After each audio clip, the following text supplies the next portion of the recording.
All right. What's up, everybody? All my people in Manhattan, the Bronx, Queens, all that Staten Island, my home borough, Brooklyn. Back at it with another video. This is going to be on Dirk Nowitzki's forgotten 2011 postseason run, in which he led the Dallas Mavericks to their first and to date only NBA championship. Okay? But first, got to go back in time a little bit to give a little backdrop and proper context.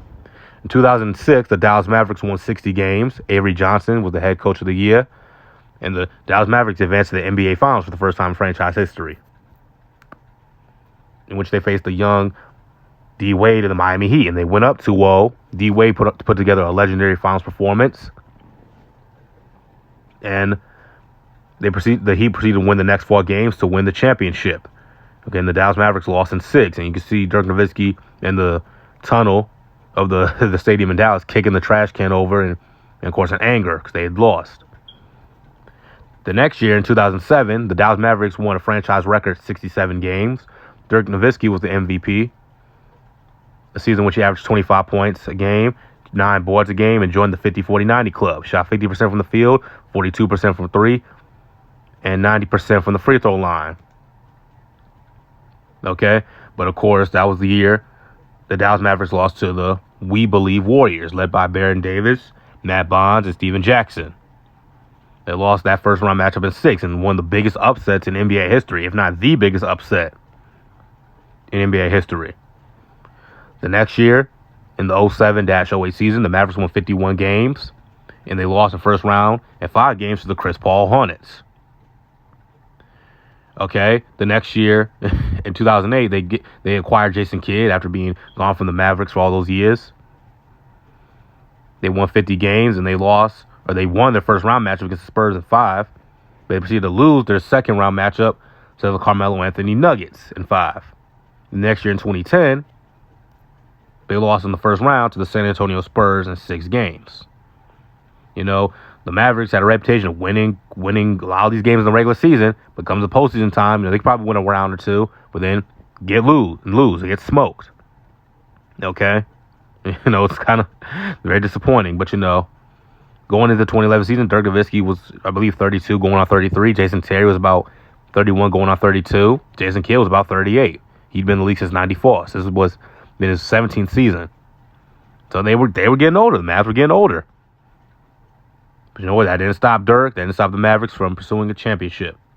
They acquired Sean Marion. They had young Tyson Chandler, who I believe at this time was only 28 years old because he came in the league in 01 out of high school. So he had been 28. And he was a shot blocking, he's probably the second best shot blocker in the league after Dwight Howard at that time span. Okay? And in the 2011 season, the Mavericks won 57 games. That leads us to the postseason. In the first round matchup against the Portland Trail Blazers, in the Marcus Aldridge, Dirk Nowitzki averaged 27 points a game, 8 rebounds a game, 3 assists a game, shot 45% from the field, 44% from 3, 89% from the free throw line. And they proceeded to defeat the Portland Trail Blazers in 6 games. And the standout game for me was the closeout game, Game 6. Dirk scored 33 points, snatched 11 boards, and dished out 4 assists. Okay, and the Mavericks advanced to the conference semifinals against the 2-time defending champion Los Angeles Lakers, led by the great Kobe Bryant. That season, I thought we're finally going to get that Kobe LeBron matchup. We were going to have the Heat versus the Lakers in the finals. Normally when Phil Jackson, who was the coach of the Lakers at that time, when he wins championships, he wins in groups of 3. He 3-peated twice with the Bulls. He 3-peated with the Lakers. So a lot of people, or I shouldn't say a lot of people, I thought they were going to 3-peat again. Just in my eyes. Okay, but Dirk Nowitzki went all to Dikembe Mutombo on us and said, no, not this year. And the Dallas Mavericks shocked everybody, shocked me definitely, by sweeping the Los Angeles Lakers. In that second round matchup, Dirk averaged 25 points, 9 rebounds, 2.5 assists, shot 57% from the field, an outstanding 72% from 3, and 93% from the free throw line. And in Game 1, Dirk scored 28 points, 14 boards, and dished out 3 assists. And in the closeout game, Game 4, I believe the Mavericks won like 100-68 or something. Like, they blew the hell out the Lakers. I was like, God damn, man. I remember it was Andrew Bynum. Andrew Bynum grabbed somebody by their neck and slammed them down to the floor. It's like, oh shit, he got kicked out. And that was only like with 20 seconds remaining in the game, but it is what it is. But anyway, the Mavericks proceeded to sweep the Lakers and pretty much end their run as champions for the rest of Kobe's career for the most part. You see Dirk and Kobe giving each other respect. Rest in peace to the Mamba.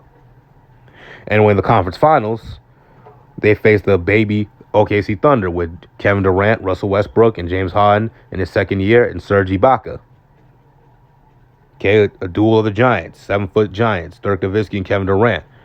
7-foot snipers. Dirk in that series averaged 32 points, 6 rebounds, 3 assists, shot 56% from the field, 36% from 3, and 96% from the free throw line. In game 1, he dropped 48 points, 6 rebounds, and 4 assists. And the Dallas Mavericks proceeded to beat the Oklahoma City Thunder in 5 games. They were advancing the NBA Finals for the second time in franchise history to face off against the big bad, big three, Miami Heat, or the Heatles, however you want to refer to them as, who were the villains of the NBA that year. Of course, that whole season. We remember that infamous game when LeBron returned to Cleveland.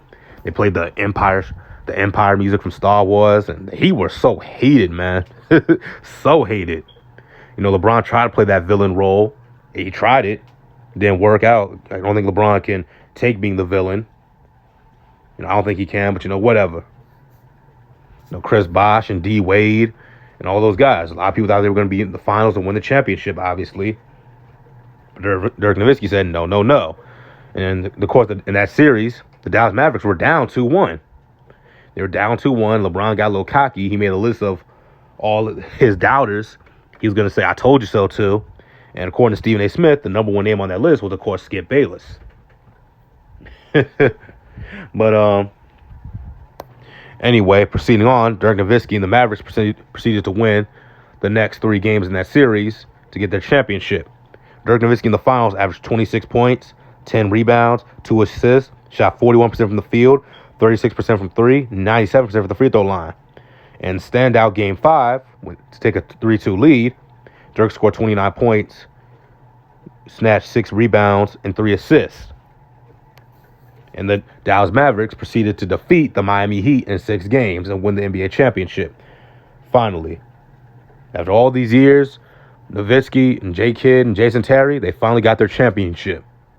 Mark Cuban finally got his championship, And the big bad Miami Heat were down, at least for 1 year.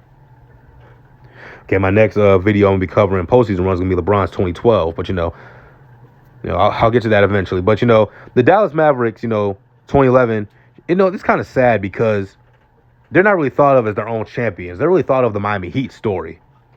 The Heat in their year, they were the big bad villains. And LeBron, of course, played god-awful in the finals, that he'll never live down, ever. And they rebounded the next year. So it's unfortunate the Mavericks aren't their own story. But, shout out to Dirk Nowitzki. Dirk Nowitzki played exceptional that entire postseason. Dirk Nowitzki played exceptional. For the entire postseason, he averaged 28 points a game, 8 rebounds a game, 2.5 assists a game, shot 94% from the free throw line, 46% from 3, and 48.5% from the field. Okay? So what do you think? Is Dirk Nowitzki's playoff run in 2011 underrated? Does he deserve more respect? Do the 2011 Dallas Mavericks deserve more respect as their own champion instead of being part of the Miami Heat story? It's kind of like the 2004 Detroit Pistons. They're not their own story. They're more a part of the Shaq and Kobe story. That of course, after that, Shaq and Kobe broke up. But, do the 2011 Mavs deserve more respect? Tell me in the comment section down below. See y'all.